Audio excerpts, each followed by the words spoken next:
நபூதோ நபவிஷ்யதி வெங்கடாஜல க்ஷேத்திரம் கோவை குடிசியா திருப்பதி வெங்கட ஈஸ்வரன் ஸ்ரீயப்பதியால சர்வேஸ்வரன் ஆகாஷராஜ தங்க கிரீடம் சுதர்ஷன சக்கரம் பாஞ்சசன்யம் சொல்லக்கூடிய சங்கம் அபய வைகுண்ட ஹஸ்தம் கட்யவிலம்பித ஹஸ்தம் தசாவதார உத்தியானம் சூரிய கட்டாரி லக்ஷ்மிஹாரம் 108 சாலக்கிராம மாலை மாங்காஹாரம் பக்ஷஸ்தலத்துல மகாலட்சுமி தாயார் பத்மாவதி தாயார் எழுந்தருள இந்திரநீல பதைக்கம் சாத்திட்டு புஜத்துல புஜகீர்த்தி நாகாபரணம் தங்க கவச்சத்துல தங்க தாமரையின் மீது பெருமாள் எழுந்தருளி காட்சி கொடுக்கிறார். திருப்பதிக்கு பிரார்த்தனை பண்ணிட்டு இங்க அந்த வேண்டுதல்களை நிறைவேற்றுறது ரொம்ப விசேஷம்.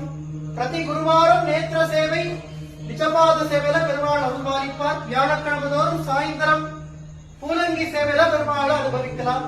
பெருமாளை ஆத்மாத்மா வேண்டிக்கோ வெங்கட்ரமணா கோவிந்தா வாங்கோ சேவிக்கலாம் கோவிந்தன. நமோ வெங்கடேஷ்.